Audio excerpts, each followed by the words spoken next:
buddig dwi. Mae rhai pobl yn engalw fi'n Boudica.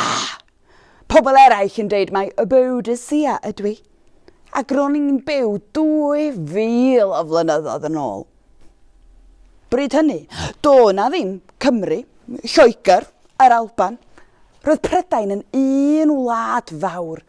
Ac ro'n i'n byw yn dwyrain Lloegr, fi a fy llwyth, yr Iceni. Fi oedd Brenhines yr Iceni a Prostacws y gŵr oedd y brenin. Mi oedd gennym ni 2 o ferched, ac oedden ni'n byw yn hapus ac yn heddychlon efo'n llwyth. Ond, bob hyn a hyn, oedd y Rhufeiniaid oedd yn dod o Rufain yn yr Eidal, yn dod heibio ni'r Celtiaid. A wel, oedd y Rhufeiniaid yn ein hatgoffa ni mai nhw oedd yr rhedeg ac yn rheoli rhan fwyaf o'r tir erbyn hyn. A ni'n galw ni'n gaeth weision ac yn deud bod rhaid i ni wneud yn union fel oedden nhw'n ei ddeud. Deud gwir, oedden nhw'n dipyn o fwlis. Ond, oedden ni'n byw yn gymharol heddychlon, heb ormod o stŵr gan yr Rhufeiniaid. Nes, un diwrnod, yn anffodus, bu farw Prostacws. Gan adael fi a'r merched ar ein penni'n hunan.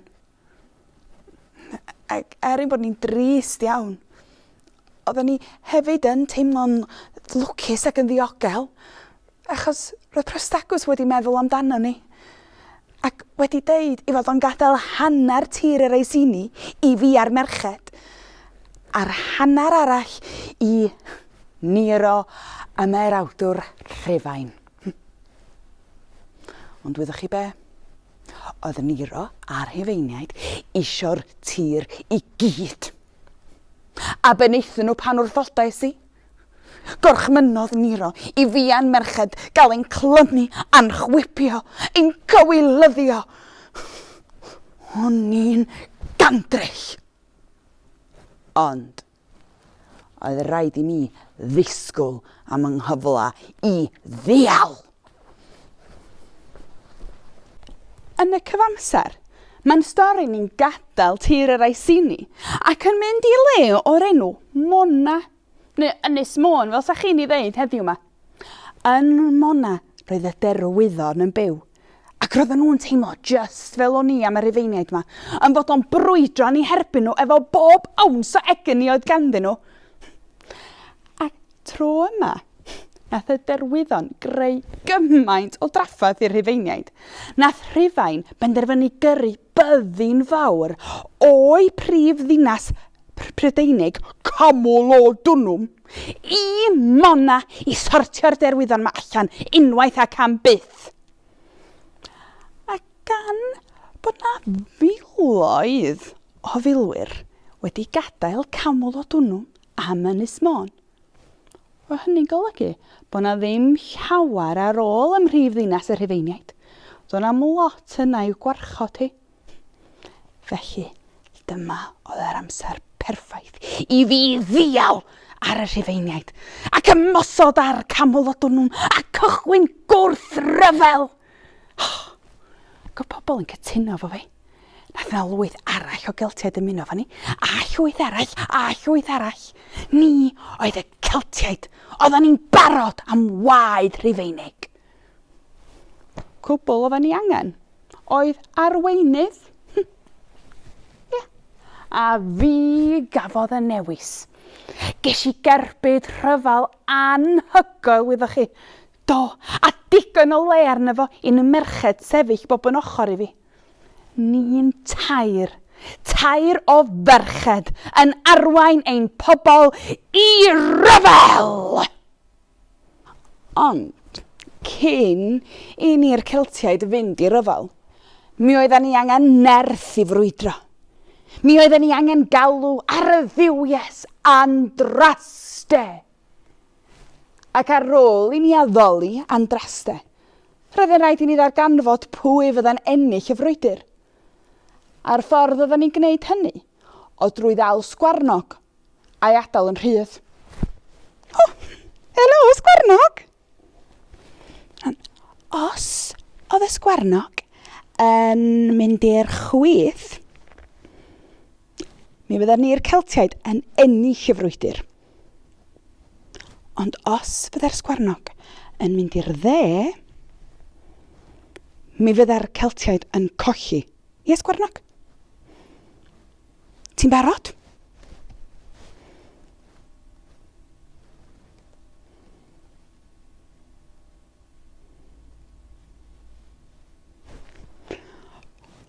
Mae di mynd i'r chwith. Mae'r Celtiaid yn mynd i ennill. Diolch i ti, sgwarnog. Diolch yn drysau. Dylan, ffwrdd â ti. I ffwrdd â ni i Camolodunum. Ymlaen â ni yn lleng o wrthryfelwyr a bob un ohono ni am waed y Rhufeiniaid. A da ni'n cyrraedd Camolodunum. Dinas smart. Ac yng nghanol y ddinas, mi roedd yna deml enfawr. Ac o flaen y deml, roedd yna gerflun. Dyn o'r enw Clodiws oedd y cerflun. Roedd Clodiws yn gyn ymerawdwr ar Rhufain. Roedd o'n ewythr neu'n uncle i Nero. Clodiws oedd y dyn oedd wedi dweud wrth y Rhufeiniaid ddod i Brydain yn y lle cyntaf. A'i fai oedd popeth. Efo nwy o ferched wrth yn ochori, gwyliais i efo gwen wrth i ni ddinistrio'r ddinas. Chwalwyd yr adeiladau yn ddarnau man a llosgwyd y cyfan i'r llawr. Roedd Camolodunum yn wemfflam. Dim ond un peth oedd ar ôl. Clodiws yn fan hyn. Symbol o bawb oedd wedi ceisio bwlio fy mhobol i. Symbol o'r creulondeb ddangoswyd at y merched i. Symbol o'r amharch ddangoswyd at dymuniadau fy ngŵr. Maluriais i'r cerflun o Clodiws yn ddarna man. Oedd o'n teimlo'n dda. Yn ymlaen â ni, doedd dinistrio Camolodunum ddim yn ddigon. I ffwrdd â ni i ddinas o'r enw Londonium. Neu Llundain, fel sa chi'n ei ddeud heddiw yma. Ond tra bod Londonium yn ganolfan bwysig i'r Rhufeiniaid, doedd hi ddim yn brif ddinas bryd hynny, cofiwch. Ond ta waith, cyn i ni frwydro, mi rydyn ni angen addoli andraste. Helo, sgwarnog, ti'n iawn? Tere. Nawr te, os oedd y sgwarnog yn mynd i'r chwith, mi oedden ni'r Celtiaid yn ennill. Ie, sgwarnog? Ond os fydda'r sgwarnog yn mynd i'r dde, mi fydda'r Celtiaid yn colli. Ffwrdd â ti, sgwarnog?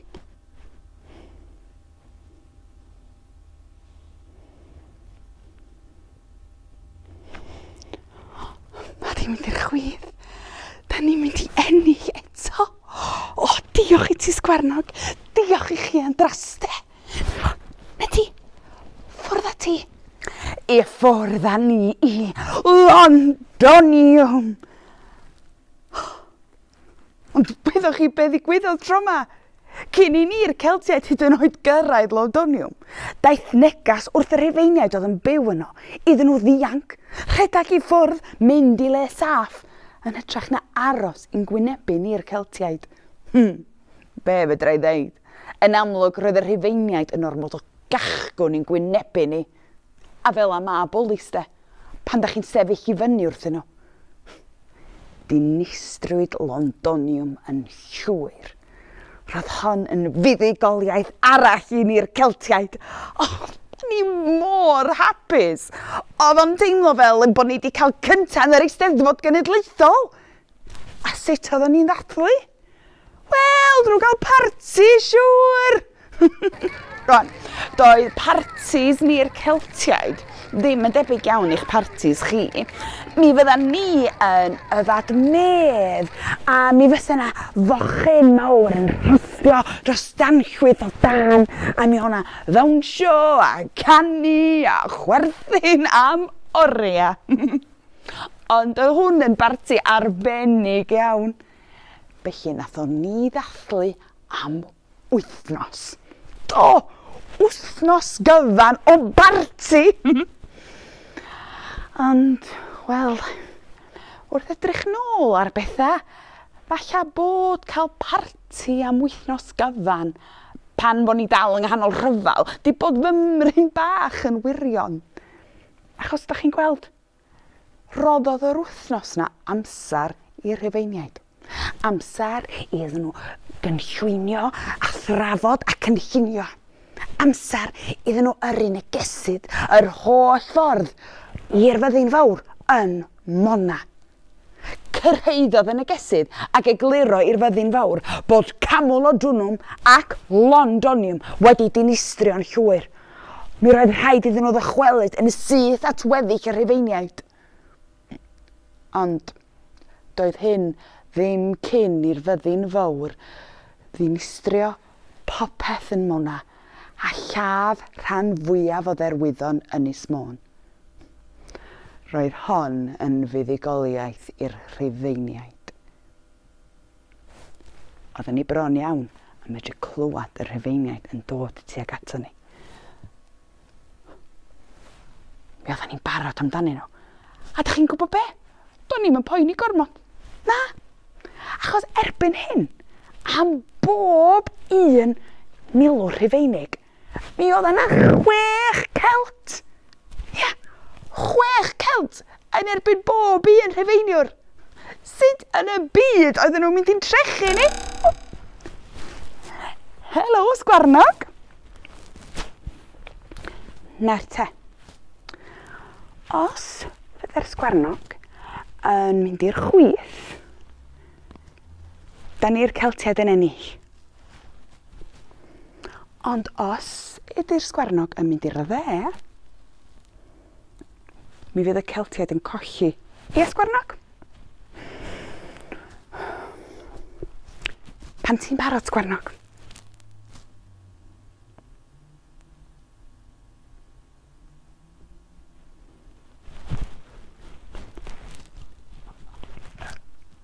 Pa ti'n mynd i'r dde? Be, Sgwarnog? Pob lwc!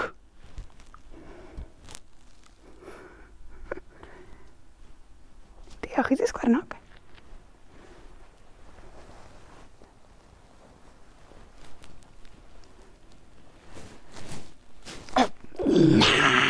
Na, gwrandwch. Mae yna 6 o'na ni'r Celtiaid yn erbyn bob un Rhufeiniwr. A da ni'r Celtiaid, da ni'n brwydro dros ein cartrefi am ein gwlad. Dwi'n siŵr na mi i'w curo nhw i ffwrdd â ni, i ryfel! Sefais i o flaen y Celtiaid ac o'n i mor falch ohonyn nhw. Ar ochr arall y tir, roedd yr Rhufeiniaid yn disgwyl. Ac yn eu harwain nhw, roedd milwr o'r enw Suetonius. Hen griw slei oedd yr Rhufeiniaid chi. Oedden nhw'n treulio llawer o amser yn meddwl am dactegau ac yn cynllunio. Ac roedd y frwydr yma'n wahanol i Camolodunum a Londonium. Roedd y Sgwarnog yn iawn. Roedd y frwydr wedi cholli a'r Rhufeiniaid wedi ennill y tir. Dyna ddim ond un peth ar ôl i'w wneud. Dianc. Ie, i ffwrdd â fi o faes y gad, ond dwi'n eisiau chi feddwl mod i wedi dianc oherwydd mod i ofn. O na. Nes i redeg i ffwrdd a mai fi oedd y Rhufeiniaid isio go iawn. Fi oedd arweinydd y Celtiaid, arweinydd yr Iceni, arweinydd y gwrthryfel. Mi fysa fy nal i a gwneud y siampl allan ohona ynghaith weisio i mynd â fi i Rufain. Sa hynny wedi rhoi pleser mawr i'r Rhufeiniaid. Do'n i ddim am wneud hynny. O na! Rwy gen i gynllun. Un fuddugoliaeth olaf. Cymryd Gwenwyn a lladd fy hun. I rwystro'r Rhufeiniaid rhag yn lladdu.